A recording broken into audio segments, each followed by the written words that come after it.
Subur Warta. Hari Minggu, tanggal 7 Juli 2024, saya akan menginfokan beberapa warta. Antara lain, yang pertama, Kebaktian Umum GKI Gatot Subroto Minggu 7 Juli 2024 dilayani oleh Pendeta Nadia Dewi Natalia. Warta yang kedua, kelas katekisasi bagi jemaat atau simpatisan atau orang tua yang mempunyai anak remaja berusia minimal 15 tahun dan belum baptis dewasa atau CD, dapat mendaftarkan diri untuk mengikuti kelas katekisasi. Formulir pendaftaran katekisasi dapat diambil atau menghubungi nomor WhatsApp admin GKI Gatot Subroto. Pendaftaran ditutup tanggal 14 Juli 2024. Warta ketiga, jemaat dan simpatisan GKI Gatot Subroto diundang untuk hadir dalam acara persekutuan jemaat yang akan diadakan pada hari Sabtu 13 Juli 2024 pukul 18 di GKI Gatot Subroto, dipimpin oleh Pendeta Wilmije Naomi dari GKI Taman Cibungur. Dimohon kehadirannya dalam persekutuan jemaat. Warta yang terakhir, diberitahukan kepada seluruh jemaat GKI Gatot Subroto bahwa mulai bulan Juli 2024 akan kembali diedarkan amplop khusus untuk persembahan bulanan yang berwarna coklat. Amplop telah tersedia di meja aser dan tersusun berdasarkan nama kepala keluarga. Bagi jemaat yang akan memberikan persembahan bulanan melalui transfer ke rekening gereja, amplop persembahan bulanan tetap dikembalikan ke gereja dengan keterangan sudah ditransfer. Jemaat sekalian dapat mengambil amplop sebelum atau setelah kebaktian selesai. Demikian GKI Subur Warta Minggu ini. Selamat beribadah. Tuhan Yesus memberkati.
Bermasmur penuh dengan syukur, khususnya hatimu memuji tajamu. Seluruh dunia, hai nyanyikanlah kau rajaku.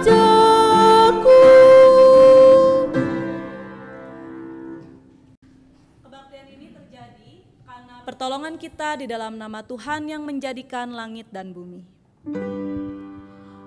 Amin. Amin, amin.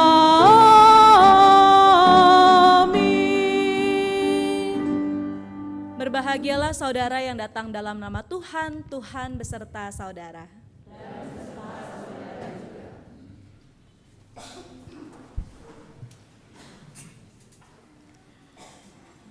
Keteguhan seorang pembawa pesan.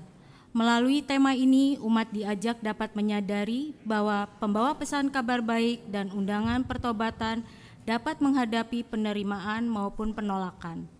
Umat memiliki keteguhan hati sebagai seorang pembawa pesan, sebagaimana dinyatakan dalam firman Tuhan dalam Yesaya 52 ayat 7. Betapa indahnya di atas bukit-bukit, langkah-langkah orang yang membawa berita, yang mengabarkan damai sejahtera dan memberikan kabar baik, yang mengabarkan keselamatan dan berkata kepada Sion, Allahmu memerintah sebagai Raja.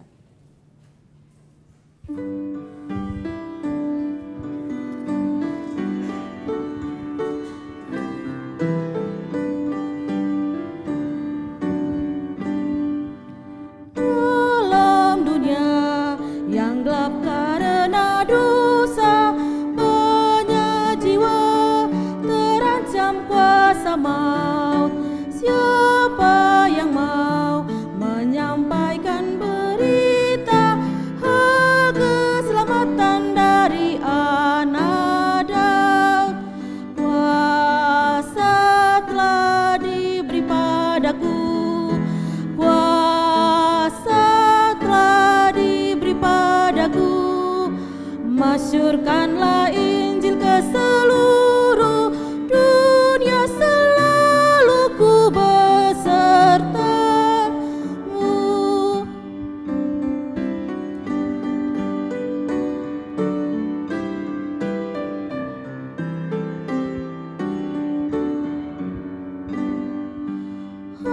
Lihatlah, terbuka pintu dunia, laskar Kristus, hai bangkit masuklah, satukanlah tenagamu semua, dan Injil Kristus pun masyurkanlah.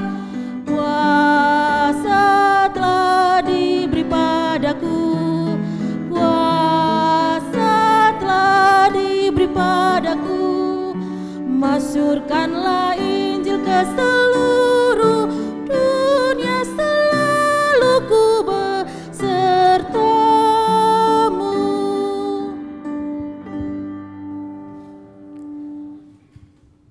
Berbahagialah kita yang berserah pada Kristus dan mengakui segala dosa kita dalam Amsal 16 ayat 6. Dengan kasih dan kesetiaan kesalahan diampuni, karena takut akan Tuhan orang menjauhi kejahatan. Marilah kita berdoa, merendahkan diri di hadapan Tuhan, seraya mengakui segala kesalahan kita di hadapan Tuhan. Jemaat dipersilakan berdoa secara pribadi.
Terima kasih Tuhan Yesus, karena Engkau telah memberikan kami kesempatan untuk mengakui segala dosa kesalahan kami. Mungkin kami tidak mengingat satu persatu dosa yang telah kami perbuat, namun ampunilah dosa kesalahan kami. Di dalam nama Tuhan Yesus kami berdoa dan mengucap syukur. Amin.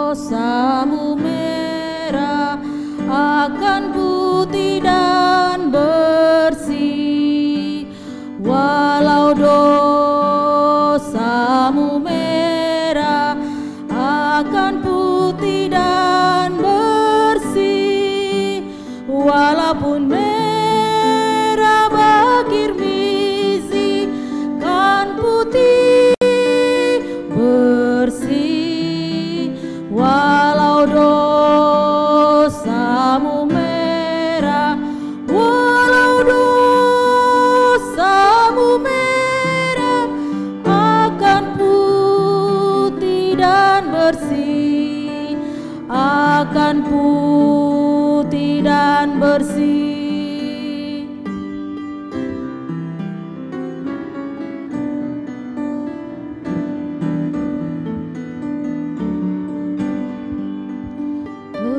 Suara menghimbau, hai kembali padaku. Dengar suara menghimbau, hai kembali padaku. Sangat besar kasih sayangnya, agung dan ajaib. Dengar suara menghimbau, dengar suara menghimbau, hai kembali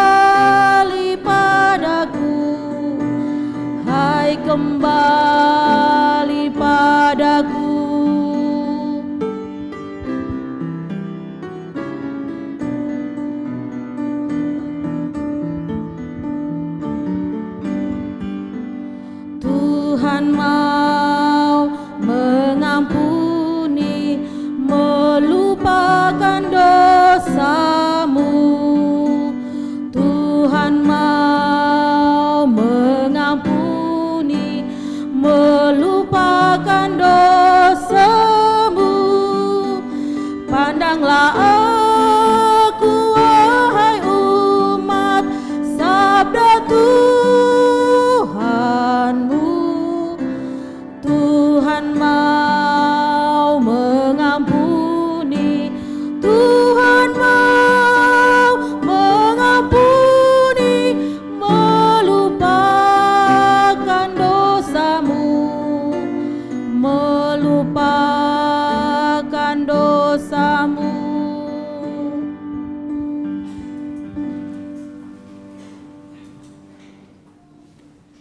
Berita anugerah dalam Markus 2 ayat 5. Ketika Yesus melihat iman mereka, berkatalah ia kepada orang lumpuh itu, "Hai anakku, dosa-dosamu sudah diampuni." Demikian berita anugerah dari Tuhan. Damai Kristus bagimu. Damai Kristus bagimu juga.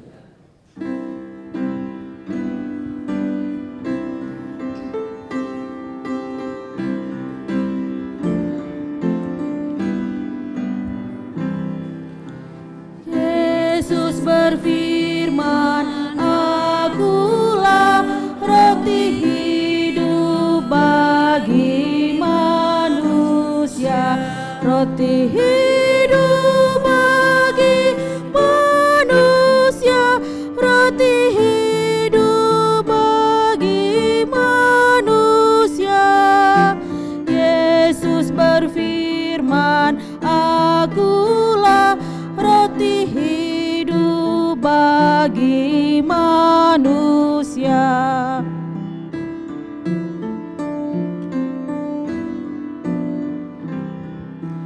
Yesus berfirman, "Akulah terang dalam dunia yang gelap, terang dalam dunia yang gelap, terang dalam dunia yang gelap."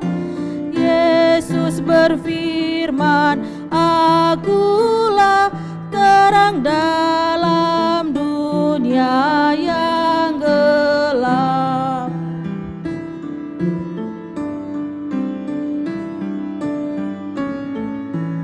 Yesus berfirman, "Akulah kebangkitan hidup yang kekal, kebangkitan hidup yang kekal, kebangkitan hidup yang kekal." Yesus berfirman, "Akulah kebangkitan hidup yang kekal."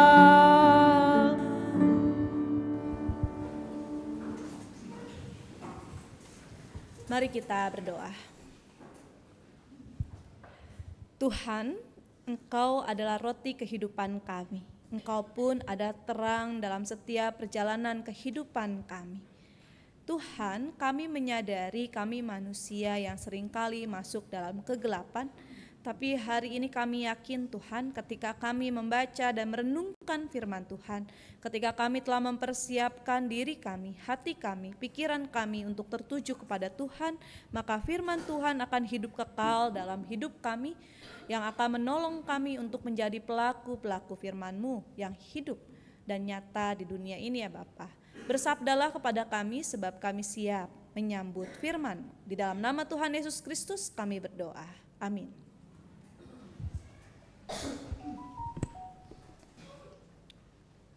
Bacaan yang pertama terambil dari Yeskel 2 ayat 1 sampai 5. Ia berfirman kepadaku, "Hai anak manusia, berdirilah, aku hendak berbicara dengan engkau."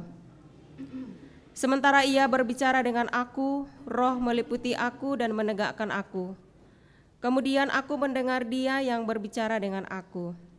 Firman-Nya kepadaku, "Hai anak manusia, aku mengutus engkau kepada orang Israel, kepada bangsa pemberontak yang telah memberontak terhadap aku. Mereka dan nenek moyang mereka telah mendurhaka terhadap aku juga sampai hari ini. Kepada keturunan yang keras kepala dan tegar hati, inilah aku mengutus engkau. Engkau harus mengatakan kepada mereka, beginilah firman Tuhan Allah. Baik mereka mendengarkan atau tidak, sebab mereka itu kaum pemberontak, mereka akan mengetahui bahwa seorang nabi ada di tengah-tengah mereka. Demikianlah sabda Tuhan.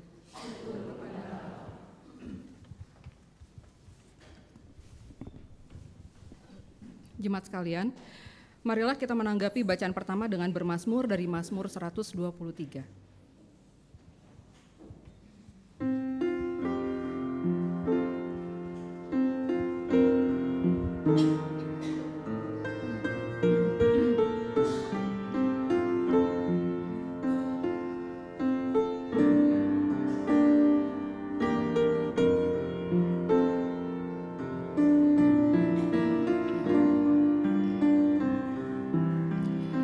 Ya Tuhanku, kasihanilah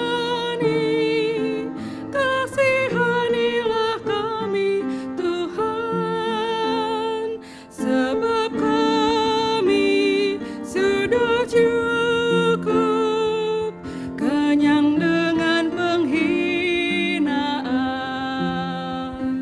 Ya Tuhanku, kasihanilah kami Tuhan, sebab kami sudah cukup kenyang dengan penghinaan. Kepadamu ku memandang, Engkau yang bersemayam di surga. Bagai mata hamba pandang tangan tuannya, sampai dia kasihani kita. Ya Tuhanku, kasihanilah kami Tuhan, sebab kami sudah cukup kenyang dengan penghinaan. Kepadamu ku memandang, Engkau yang bersemayam di surga. Bagai mata hamba pandang tangan nyonyanya, sampai dia kasihani kita. Ya Tuhanku, kasihanilah kami Tuhan, sebab kami sudah cukup kenyang dengan penghinaan. Jiwa kami sudah cukup kenyang diolok juga dihina oleh orang-orang yang merasa aman, oleh orang-orang yang sombong. Ya Tuhanku, kasihanilah kami Tuhan, sebab kami sudah cukup kenyang dengan penghinaan.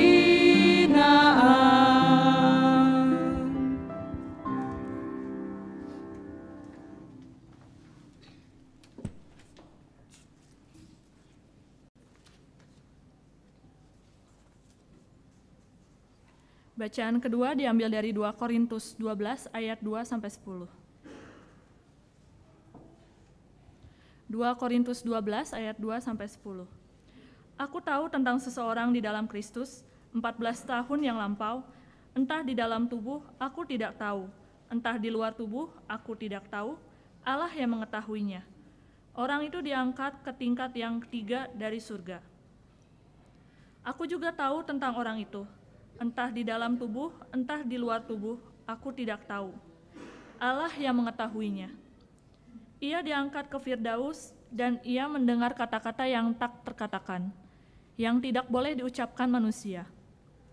Atas orang itu aku hendak bermegah, tetapi atas diriku sendiri aku tidak akan bermegah selain atas kelemahan-kelemahanku. Sebab sekiranya aku hendak bermegah juga, aku bukan orang bodoh lagi, karena aku mengatakan kebenaran. Namun, aku menahan diriku supaya jangan ada orang yang berpikir tentang aku lebih daripada yang mereka lihat padaku atau yang mereka dengar dari aku. Dan supaya aku jangan meninggikan diri karena pernyataan-pernyataan yang luar biasa itu, aku diberi suatu duri di dalam dagingku, yaitu seorang utusan iblis untuk menghantam aku, supaya aku jangan meninggikan diri. Tentang hal itu, aku sudah 3 kali berseru pada Tuhan, supaya utusan iblis itu mundur dari hadapanku. Namun, jawab Tuhan kepadaku, cukuplah anugerahku bagimu, sebab justru dalam kelemahanlah kuasaku menjadi sempurna. Sebab itu, aku terlebih suka bermegah atas kelemahanku, supaya kuasa Kristus turun menaungi aku. Karena itu, aku senang dan rela di dalam kelemahan, di dalam siksaan, di dalam kesukaran, di dalam penganiayaan, dan kesengsaraan karena Kristus. Sebab jika aku lemah, aku kuat. Demikianlah sabda Tuhan.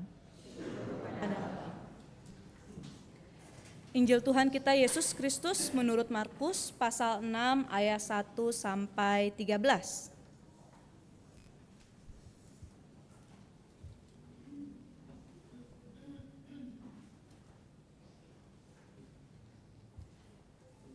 Kemudian Yesus berangkat dari situ dan tiba di tempat asalnya, sedang murid-muridnya mengikuti dia.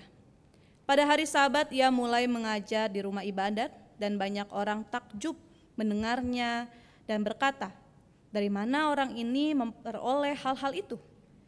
Hikmat apakah yang diberikan kepadanya?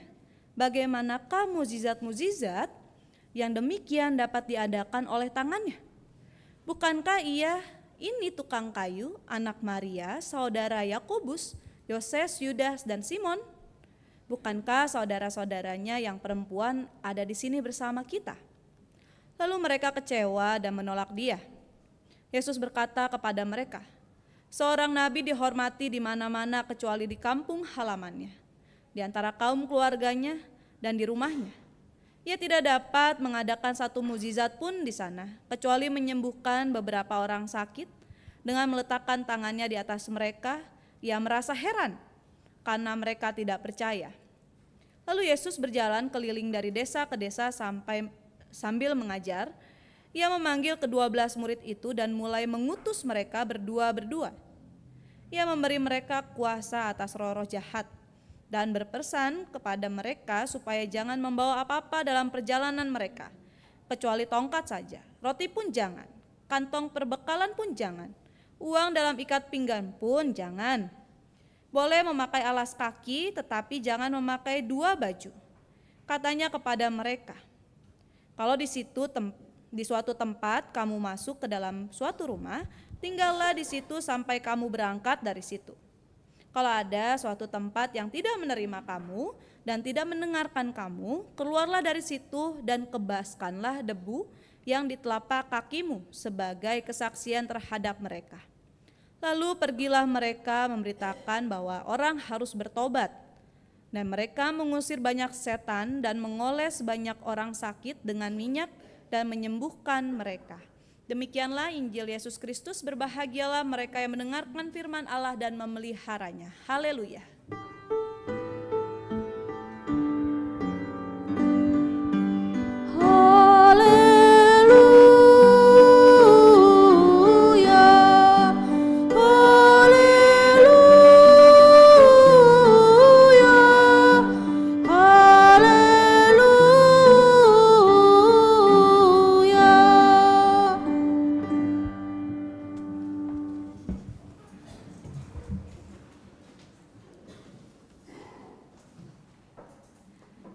Ya Bapak Ibu dan Saudara terkasih, hari ini kita mau merenungkan keteguhan seorang pembawa pesan.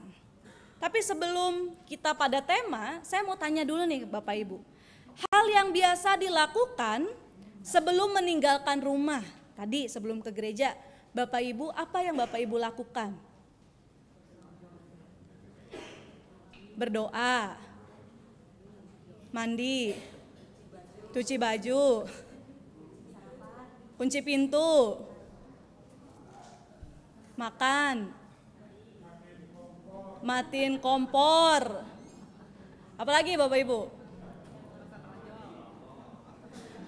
Ngobrol. Ya, hal yang biasa dilakukan kalau kita keluar rumah adalah ya matikan air. Biasa ibu-ibu nih ya. Matikan air, listrik, terus kompor. Terus apa lagi Bapak Ibu? Kunci pintu, semua udah mati, pintunya lupa, nggak dikunci. Pernah nggak Bapak Ibu? Atau ada nggak yang tiba-tiba udah depan komplek, kayaknya listrik belum dimatiin tuh, balik lagi. Nah, saya pernah melihat Bapak Ibu ya di beberapa rumah jemaat nih ya, suka ditulisin di pintu tuh, tembok pintu ya, matikan ini gitu ya. Jadi kalau mau keluar ada tuh tulisan ya. Saya juga nulis Bapak Ibu di ini, soalnya suka lupa gitu ya. Kadang udah turun, apa ya? Tadi udah di. Nah Bapak Ibu, kenapa sih hal ini biasa kita lakukan sebelum kita pergi dari rumah kita? Kira-kira kenapa Bapak Ibu melakukan matiin lampu, matiin kompor, kunci pintu, supaya aman, supaya rumahnya nggak terjadi hal-hal yang tidak diinginkan gitu ya, kebakaran, ada pencuri masuk. Nah Bapak Ibu dan Saudara, kenapa harus kita lakukan yang sebenarnya tidak perlu diajarkan, tapi ini terus dilakukan gitu ya, nggak pernah dibahas gitu ya. Nanti kan nggak pernah tuh ya Bapak Ibu bahas sendiri gitu ya, tapi inilah yang dilakukan, yang artinya bahwa kita melekat dengan barang-barang yang kita miliki. Kita selalu memikirkan hal-hal yang kita miliki nih, baik kekurangan, kelebihan ataupun harta benda yang kita miliki. Lalu khawatir akan apa yang akan terjadi ke depan. Kalau saya nggak kunci pintu maka nanti ada maling, orang gampang sekali masuk. Kalau saya lupa matiin kompor ya nanti kebakaran rumah saya. Ada kekhawatiran yang terus hadir nih dalam diri kita. Maka dari itu Bapak Ibu, ketika Tuhan Yesus mengutus murid-muridnya tadi berdua, karena kalau sendiri lupa harus ada temennya gitu ya. Yesus mau mendorong untuk bergantung kepada kuasa Allah melalui perjumpaan dengan sesama. Makanya tadi Tuhan bilang jangan bawa roti, nggak boleh bawa uang, nggak boleh bawa apalagi Bapak Ibu, hanya boleh bawa tongkat. Sepatu boleh nggak? Boleh. Baju boleh dipakai? Boleh. Tapi nggak boleh 2 lapis. Nih saya 3 lapis nih Bapak Ibu. Nggak boleh, hanya 1 lapis. Karena nanti harus bergantung pada Tuhan dengan kuasa ini nih, kuasa Tuhan yang menyentuh hati sesama kita sehingga diterimalah para muridnya. Tapi ya biasa ya, kalau memberitakan Injil kan ada penerimaan, ada juga penolakan, selalu ada. Tapi Tuhan meyakinkan jangan khawatir. Kalau ditolak ya langsung pergi, karena ada tempat yang akan menerima kita. Kita tidak dibiarkan takut karena Tuhan sudah memperlengkapi kita. Nah Bapak Ibu, ketika Tuhan mengatakan jangan bawa apa-apa dalam perjalanan, hanya tongkat saja, karena Tuhan mau bilang, hei lepaskanlah kemelekatan diri dengan yang dimiliki. Jangan khawatir dengan yang ada nih, karena apa? Ketika kita melekat, kita sulit meninggalkan yang tidak perlu dibawa, yang tidak dibutuhkan, akhirnya yang perintilan-perintilan, yang utamanya malah nggak dibawa. Yang dibawa roti, uangnya, firman Tuhannya yang nggak dibawa. Kan jadi salah. Sehingga Yesus menekankan ketika mereka diberikan kuasa, maka itulah yang harus disampaikan. Bukan roti, bukan pakaian, ataupun uang. Tapi firman-Nya itu yang harus disampaikan betul-betul kepada orang-orang. Berita pertobatan harus disebarluaskan. Nah, Bapak, Ibu, dan saudara terkasih, kenapa Tuhan memperlengkapi mereka? Karena tadi ketika ditolak, muridnya tuh udah siap. Karena Yesus pun ditolak kan, di kampung halamannya sendiri. Di kampung halamannya sendiri Tuhan Yesus tidak dipercayai. Nah, maka dari itu Yesus pun membekali murid-muridnya. Ketika kamu ditolak, kebaskanlah debu dari telapak kakimu. Supaya sebagai tanda, ini loh jemaat yang tidak mau mendengarkan, yang langsung menolak firman. Nah, Bapak, Ibu, dan saudara, itulah yang Yesus alami ketika berada di Nazaret. Semua orang kenal Yesus enggak? Kenal dong, dikatakan siapa dia gitu ya. Ini kan tukang kayu, anaknya Maria. Saudaranya si ini disebutkan. Mereka kenal. Tapi kenapa orang yang paling kenal, dianggap paling kenal ya, justru malah meragukan kuasa Tuhan. Justru mereka cenderung mengejek, meremehkan Tuhan. Dikatakan, dari mana diperoleh semuanya itu? Hikmat dari siapa? Nah, Bapak, Ibu, dan saudara, seringkali karena kita bilang, oh saya kenal, saya tahu nih dia pernah melakukan ini dulu. Oh, waktu kecilnya kamu suka ngompol, oh kamu suka begini dulu. Seakan-akan kita melupakan, ini orang udah bertumbuh, sudah berubah. Dulu kamu mencuri ya, sekarang masih mencuri enggak? Padahal dia udah gak lagi mencuri. Tapi karena kita merasa kenal dekat dari kecil, sehingga kita melupakan apa kebaikan apa yang sudah dia lakukan, hanya buruknya aja nih yang sering kali diingat-ingat. Dan itulah yang terjadi pada penduduk Nazaret. Mereka hanya tahu itu Yesus anaknya Maria, bukan nama Yusuf gitu ya, bukan anaknya Yusuf. Karena zaman dulu Bapak Ibu, mereka mengenal siapa Maria dan Yusuf. Maria hamil ketika bertunangan, dianggap berzina. Sehingga penduduk Nazaret mengenalnya sebagai Yesus anak Maria. Gak punya bapak jadinya ya. Nah, itu yang terus diungkit, siapa dia? Sehingga mereka terus meragukan dan tidak mempercayai Yesus. Sehingga apa tadi? Tidak ada mukjizat yang dilakukan Yesus. Karena Bapak, Ibu, dan saudara, mukjizat terjadi harus ada yang percaya. Mukjizat itu karena iman. Kalau Bapak, Ibu, dan saya nggak percaya, kuasa Tuhan, mukjizat Tuhan nggak akan terjadi dalam hidup kita. Maka dari itu tidak banyak mukjizat yang dilakukan Yesus. Hanya beberapa saja yang sakit. Yang sakit ya percaya, karena ingin sembuh. Ya tetap percaya bahwa kuasa Tuhan dapat menyembuhkan mereka dari sakitnya. Tapi kenapa? Katanya orang yang kenal, yang dekat, tapi kok nggak percaya? Apakah seringkali dalam kehidupan kita pun sering meragukan orang-orang terdekat kita, keluarga kita, anak-anak kita. Kita harus merenungkannya bersama-sama Bapak Ibu. Ketika penduduk Nazaret menolak Yesus, apakah kita punya sikap seperti mereka atau enggak dalam kehidupan kita? Menolak orang-orang sekitar yang dekat dengan kita, yang mau memberikan yang terbaik untuk kita, yang mau memberikan kelegaan dalam hidup kita, malah kita tolak. Nah, ketika Yesus punya pengalaman ditolak, dan ini akan membawa penguatan untuk para umatnya dan kita semua saat ini.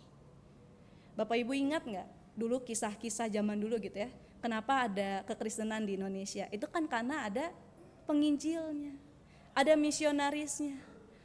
Tapi seringkali misionaris itu pergi, pulang lagi ke negaranya. Bahkan ada juga isu-isu bahwa gak usah datang, nanti kamu dimakan. Begitu kanibalnya gitu ya penduduk Indonesia ini. Tapi banyak yang pulang pergi. Tapi ada satu yang tetap berjuang gitu ya, no man send ya Bapak Ibu ya, yang dia mau tekun memberitakan firman sehingga orang yang ada di Sumatera Utara bisa mendengarkan firman Tuhan, dapat percaya kepada Tuhan. Meskipun banyak rintangannya, ada isu nanti akan dimakan lah, akan dianiaya lah, akan kamu pulang cuma nama, tapi ia tetap bertahan. Karena apa? Tuhan sudah memperlengkapi para misionaris, para martir yang mau memberitakan firman. Dan saat ini kita diingatkan, mereka sudah menginjili kita, maka kita nih sekarang nih perlu juga pergi kemanapun Tuhan utus kita, di rumah, di sekolah, di tempat pekerjaan kita, di lingkungan pergaulan kita. Kita adalah utusan Tuhan untuk menyebarkan kasih Tuhan, sehingga orang-orang bisa melihat kebaikan Tuhan. Nah Bapak Ibu dan Saudara, menjadi pembawa pesan itu enggak mudah. Pembawa berita itu enggak mudah, maka dari itu kita harus mempersiapkan diri. Karena dalam pembacaan yang pertama, Yeskiel Bapak Ibu, dia adalah seorang nabi yang Tuhan panggil ketika bangsa Yehuda di pembuangan. Bangsanya, umatnya mengalami penyiksaan, pemberontak, dikatakan tadi, enggak mau mendengarkan. Tapi Tuhan, Sang Maha Kasih menghadirkan nabi di tengah-tengah untuk apa? Untuk memberitakan meskipun kamu dihukum, masih ada kasih karunia Tuhan. Sehingga pembuangan itu kamu tidak merasakan lama gitu ya, penderitaan yang menjadi lebih sukacita. Ada kekuatan demi kekuatan yang diberikan. Itu pun yang dirasakan oleh Paulus. Paulus yang diberikan penglihatan luar biasa tapi yang gak pernah sombong. Bahkan dikasih apa tadi? Duri. Untuk apa? Mengingat loh, hey, jangan sampai melewati nih batasnya. Jangan kamu sombong, meskipun kita dikasih karunia untuk menyembuhkan. Dikasih Tuhan penglihatan bisa ngelihat yang lain-lain gitu ya. Tuhan bilang jangan sombong. Supaya apa? Karena yang berkuasa bukan diri kita. Tuhan yang lebih berkuasa. Meskipun kita bisa menciptakan, tapi ada yang lebih menciptakan kan Bapak Ibu dan Saudara. Nah Bapak Ibu dan Saudara, saya punya satu video nih. Boleh tolong diputarkan.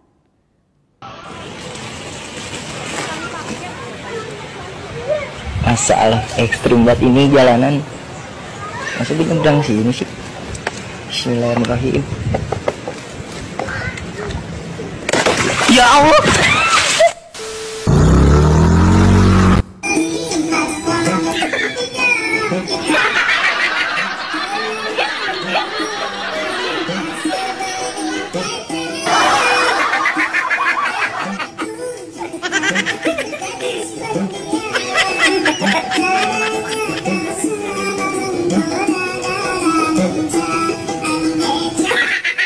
Kalian maunya yang penting paket kalian datang ke rumah kalian aja gitu ya. Tapi kalian nggak tahu perjuangan para kurir ketika lagi di jalan.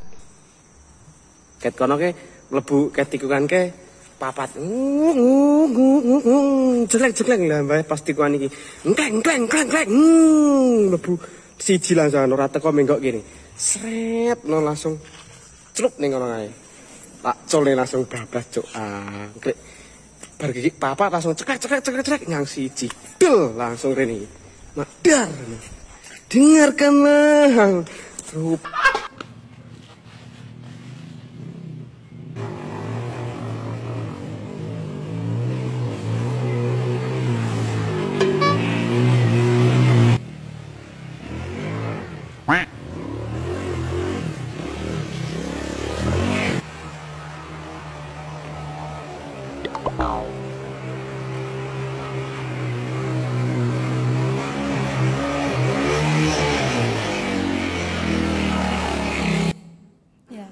Bapak Ibu, wah jadi tukang kurir itu paling hebat gitu ya. Karena semua trek dia terjal gitu ya. Banyak hal yang harus dia lewati agar paketnya sampai ke pemilik paket. Mau ia kecebur, mau itu masuk lubang tadi ya Bapak Ibu ya. Jalannya setapak, saya udah ngebut nih, pas tikungan, nggak bisa ngegas lagi, akhirnya masuk parit. Dalam video ini kita mau memaknai bahwa menjadi pembawa paket pesan itu nggak mudah kan Bapak Ibu ya. Rintangannya tuh banyak, tapi mau nggak, setia nggak? Kalau tukang paket ya karena saya digaji, harus bertanggung jawab. Sementara kita juga Bapak Ibu, kita sudah dibayar lunas hidup kita oleh Tuhan. Maka dari itu kita diminta untuk menjadi pembawa pesan pertobatan dan keselamatan itu. Maupun tadi jalannya cuma satu balok kayu, kanan kirinya jurang, kira-kira Bapak Ibu mau lewat gak? Bapak Ibu dan saya mau lewat gak tuh? Tadi masih air gitu ya, oh air pendek gitu ya. Tapi kan kita gak tahu dalamnya seberapa dalam. Tapi ketika kita punya kesadaran kita diutus, maka sebalok kayu pun akan dilalui. Karena kita apa? Beriman sama Tuhan kan, pelan-pelan Tuhan sambil dengan ketakutan gitu ya. Jadi kaki lebih berat, tapi tetap jalan di balok kayu kanan kiri jurang. Tapi Tuhan sampaikan kita sampai ke seberang. Karena tujuannya adalah agar firman-Nya nih, paket yang saya bawa sampai kepada orang-orang yang membutuhkan. Begitu juga tadi, Tuhan ini jalanan kok naik turun. Saya punya maksimal kapasitas saya seperti ini nih, tadi tuh ngeng, mundur lagi. Bisa gak mundur lagi kita? Bisa. Kalau kondisi kita kelelahan, kita iman kita kering, kita kurang lagi mengenal Tuhan, kurang lagi punya komunikasi dengan Tuhan, disitulah kita terperosok dan jatuh ke parit.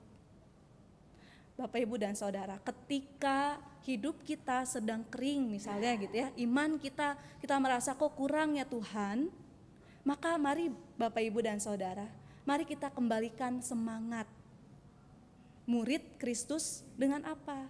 Mari kita berikan waktu untuk diri kita sendiri, untuk memulihkan energi kita, iman kita.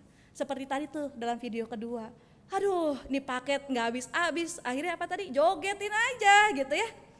Dijogetin aja supaya apa? Lebih menyenangkan. Perjalanan besok masih ada, oh nanti masih ada lagi, tapi dibuat senang.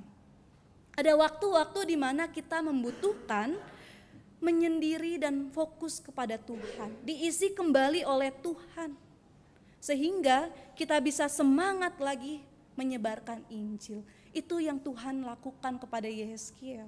Tuhan meyakinkan Yehezkiel bahwa kamulah orang yang aku utus, hanya kamu. Hai anak manusia yang lemah, 90 kali dalam kitab Yehezkiel dikatakan anak manusia. Bahwa Tuhan mau betul-betul menguatkan Yehezkiel. Meskipun kamu lemah, aku berikan kekuatan. Paulus pun mengatakan demikian dalam 2 Korintus 12 ayat yang ke-10. Karena itu aku senang dan rela di dalam kelemahan, di dalam siksaan, di dalam kesukaran, di dalam penganiayaan dan kesengsaraan karena Kristus. Sebab jika aku lemah, aku kuat. Jika aku lemah, aku kuat di dalam Kristus. Mari kita percaya terus kepada Kristus meskipun rintangannya apapun. Kalau kita sudah punya komitmen, punya kesetiaan kepada Kristus, meskipun banyak orang menolak, tapi coba lagi. Meskipun gagal lagi, naik lagi, turun lagi, mari kita lakukan. Bapak Ibu dan Saudara masih ingat minggu lalu, berserah bukan menyerah. Kita diminta untuk berserah, bukan menyerah dengan kondisi keadaan. Tuhan, saya lagi susah, masa saya disuruh mengirim paket? Tuhan, saya lagi begini. Tapi disitulah Tuhan mau menguji kita untuk kita bertumbuh dalam iman kita. Maukah Bapak Ibu dan saya tetap menjadi pembawa pesan dengan teguh, meskipun kita sedang dalam kelemahan, tapi ingat Tuhan menguatkan kita untuk menyelesaikan segala sesuatunya. Marilah kita terus berkomitmen menyelesaikan pesan keselamatan dari Tuhan, apapun rintangannya. Bapak Ibu dan saya enggak sendiri. Tuhan aja utus muridnya berdua-berdua. Kita pun diutus bersama-sama menyebarkan kasih Tuhan itu agar apa? Semakin banyak orang terselamatkan. Waktu kita banyak Bapak Ibu. Yang banyak namun singkat ini mari kita pergunakan dan mari kita fokuskan diri kita dalam misi kerajaan Allah di dunia ini melalui sikap kita, perbuatan, dan segala sesuatu yang kita miliki. Dan kiranya Tuhan Yesus memperlengkapi kita sekalian. Amin.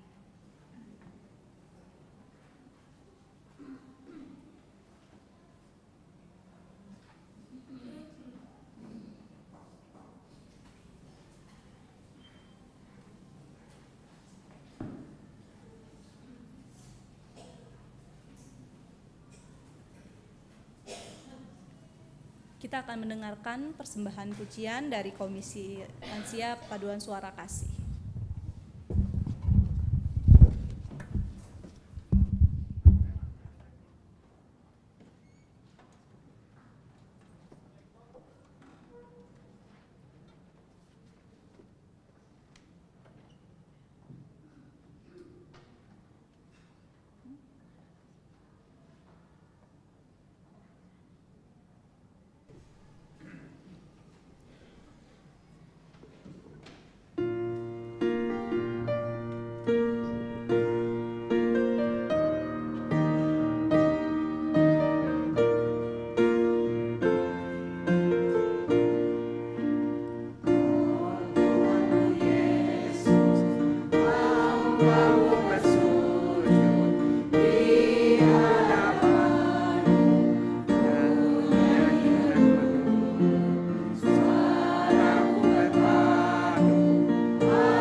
Jemaat kami undang bangkit berdiri.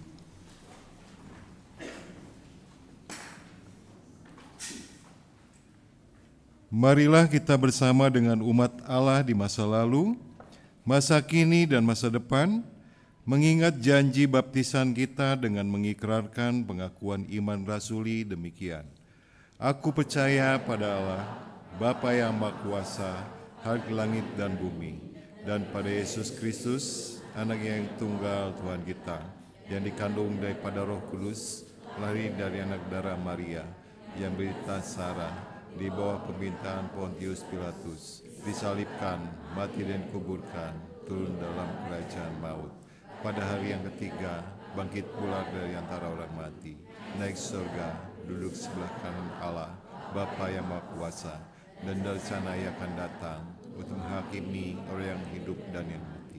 Aku percaya pada Roh Kudus, gereja yang kudus dan am, persekutuan orang kudus, pengampunan dosa, bangkitan orang mati, dan hidup yang kekal. Amin.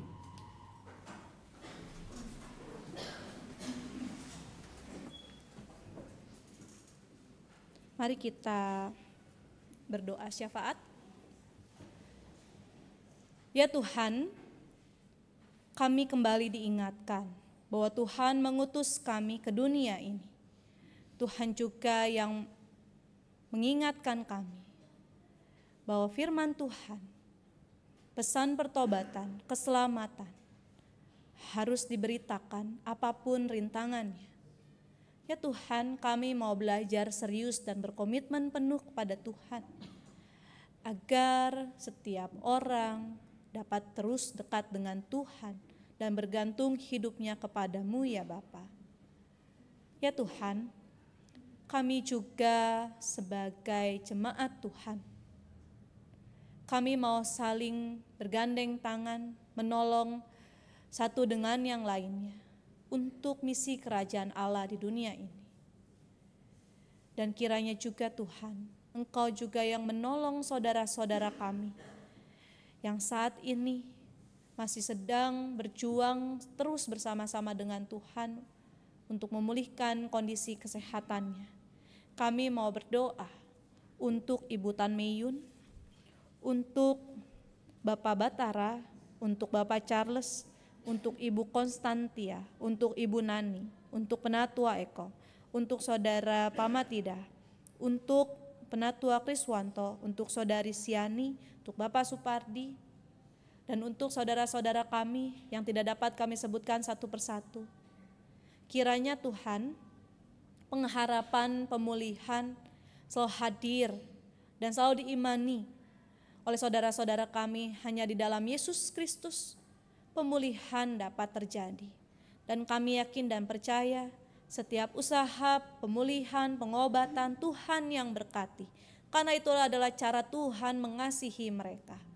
Kami juga Tuhan mau berdoa bagi anak-anak kami yang sedang menempuh pendidikan mereka.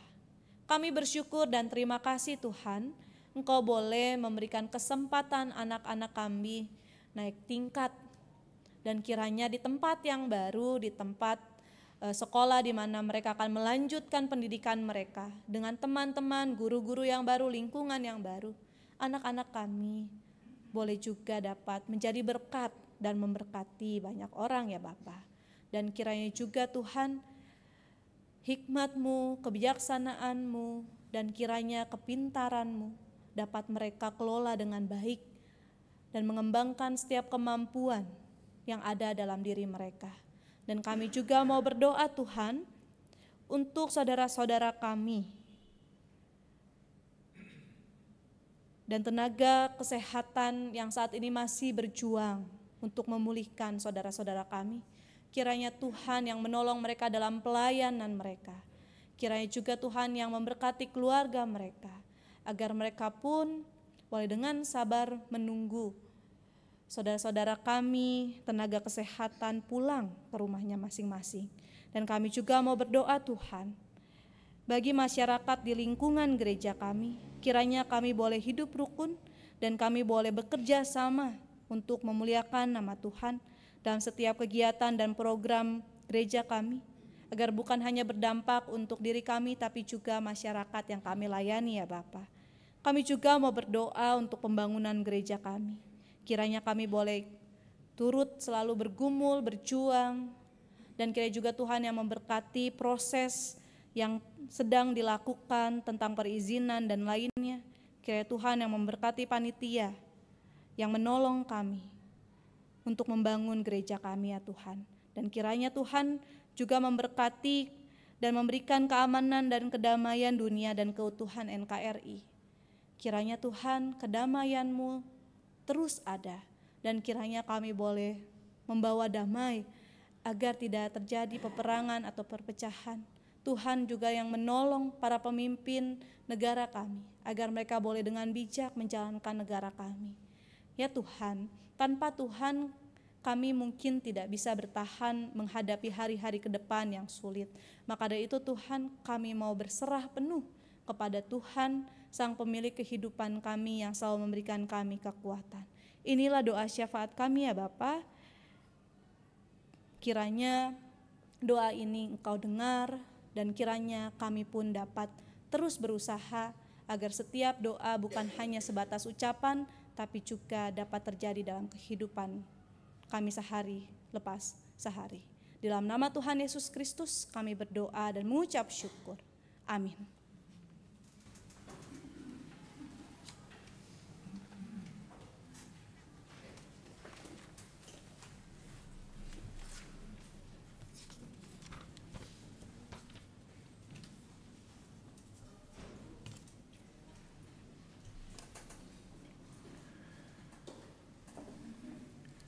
Marilah kita mengucap syukur dengan memberikan persembahan.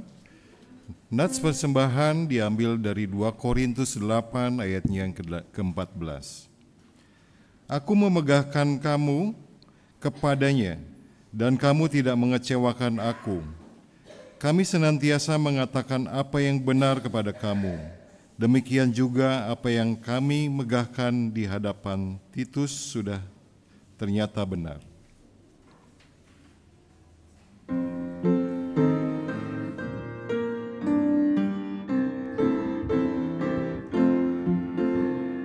Ku beri persembahan pada Tuhanku sambil puji Yesus Juru Selamatku.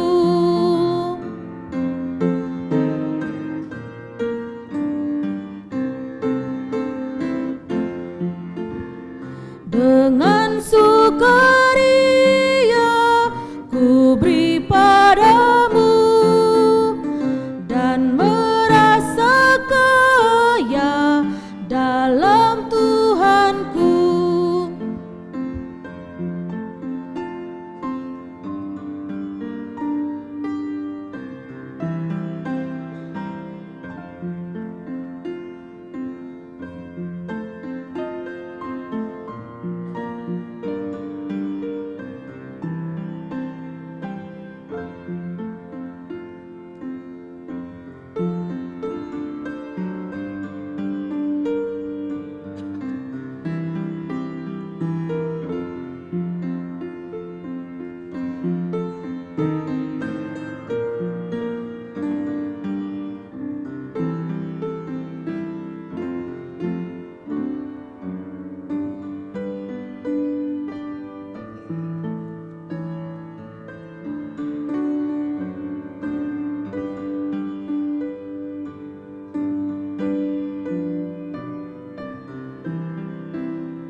Bapak Ibu, kita bangkit berdiri, kita akan menyanyikan bait yang ketiga. Kawan-kawan, rela hatilah, bawa persembahan, datanglah segera.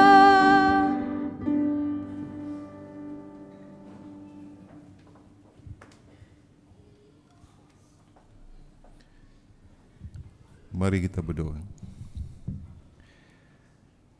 Bapa Sang Maha Baik bagi kami, pada saat ini kami tidak henti-hentinya bersujud dan bersyukur kepada Engkau atas pemeliharaan kepada kami di sepanjang kehidupan kami hari lepas hari.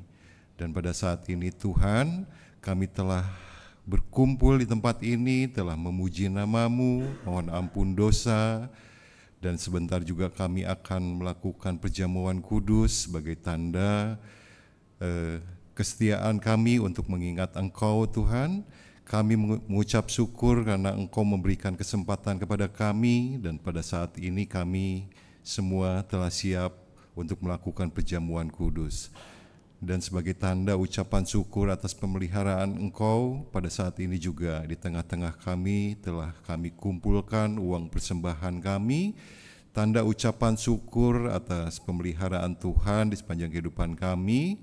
Layakkanlah kiranya persembahan ini, apabila di dalam persembahan ini terkandung kesalahan dan kekurangan, sucikanlah, biarlah kiranya persembahan ini boleh digunakan sebagai bentuk kemuliaan nama-Mu saja di muka bumi ini. Kami serahkan Tuhan doa yang jauh daripada sempurna ini ke dalam campur tangan Tuhan kami, Yesus Kristus. Haleluya, amin.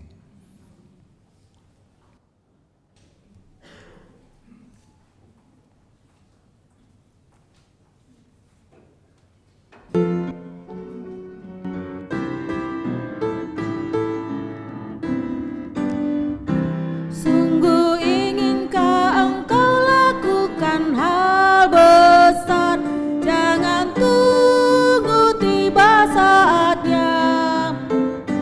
Kini tugasmu kerjakan dengan baik benar, jadilah suluh dunia, jadilah suluh dunia, jadilah suluh dunia. Mungkin ada yang terhibur karena sinarnya, jadilah suluh dunia.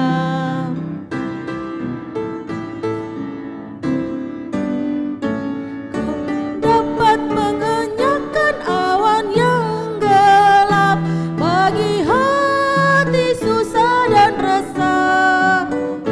Kan dirasakannya penghiburan yang sedap, jadilah suluh dunia, jadilah suluh dunia, jadilah suluh dunia. Mungkin ada yang terhibur karena sinarnya, jadilah suluh dunia. Kini arahkanlah hatimu kepada Tuhan. Kami mengarahkan hati kami kepada Tuhan.